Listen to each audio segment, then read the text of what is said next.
Vincent from the Walled Lake Penny Saver. And I'm Drew Edwards from the Downriver Mop. And we're the Dollar Show Critics. We go to the theaters where Tom Hanks is still throwing those wild and crazy bachelor parties. Yeah, we used to be bosom buddies back then. Back before he made a splash. Money Pit. Now let's see what we got planned at this week's Dollar Show. We still have the Ghosts of Girlfriends Past with Matthew McConaughey. And he's still a douchebag. And back for another week, we got X-Men Origin Wolverine. Hugh Jackman will just not go away. We've got Tom Hanks in Angels and Demons. Directed by Opie, nonetheless. And we've also got Drag Me to Hell. Sam Raimi returning to the horror genre. And we've got Land of the Lost as well. Will Ferrell in another movie? Pass. And we've got Monsters vs. Aliens one more time. That's basically slime versus furry animals. And this week we decided to go to Drag Me to Hell. Let's do it. And this movie stars Alison Lohman as Christine Brown, a loan officer in a California bank.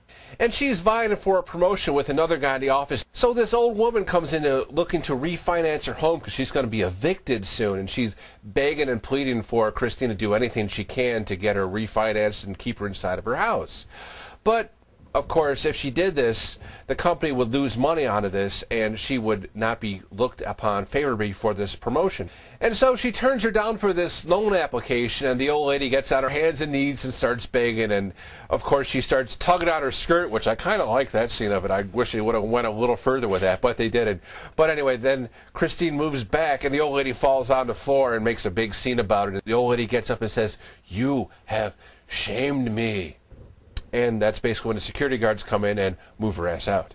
Later that evening, Christine's going home inside the parking garage, and she notices that the old lady's car is still parked there.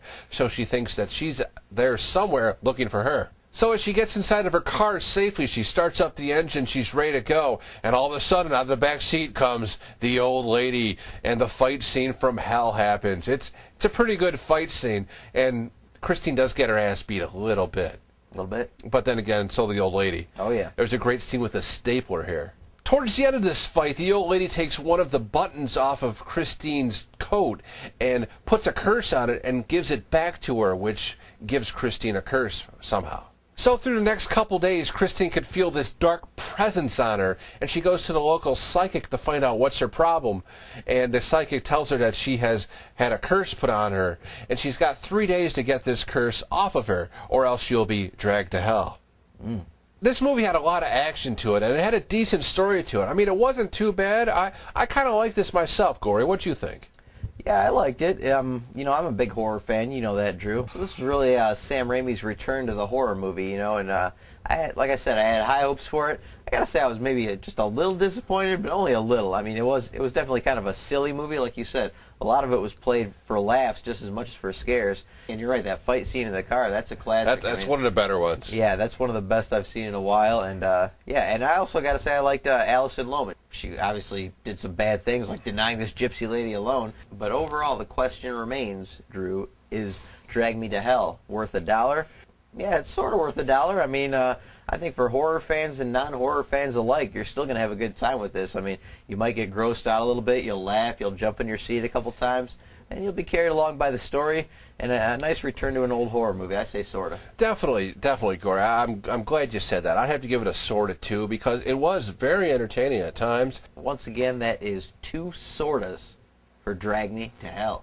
And they do. And for this week's I'll Rent That for $1, I'm going to stick with Sam Raimi and go with Evil Dead 3 Army of Darkness, starring Bruce Campbell, everybody's favorite big chin guy from Michigan. This movie stars Ash, who we all know and love from the Evil Dead movies. He's been sent back through a portal in time to the medieval times, and he lands smack dab amidst a group of knights who, of course, you know, just want to execute him immediately, but decide instead to feed him into this pit where this vicious demon awaits him. A lot of slapstick violence and you know, goofy horror movie themes. This movie is just a great fun from start to finish. Not really a, you know, totally scary movie, but like Drag Me to Hell, there are some scares there, but it's mostly just a good time and a lot of, you know, a lot of fun. I say I'd rent that for $1, Army of Darkness. Definitely. That's a great pick there. I did enjoy this movie a lot when I first saw it, and then of course with repeated viewings I enjoyed it as well. And we'll be back next week with another Dollar Show and another DVD pick. Until then, we're the Dollar Show Critics, and we'll see you. Yeah, you know, the whole movie dragged me to hell. I was trying to think of who Alison Lohman reminded me of this movie. I kept thinking a little Kirsten Dunst, but then you told me it was Pam from The Office. Yes, almost looked exactly like her. Well, you're right about that. She had that same kind of nice, you know, likable, spunky quality. Perky. Perky, definitely.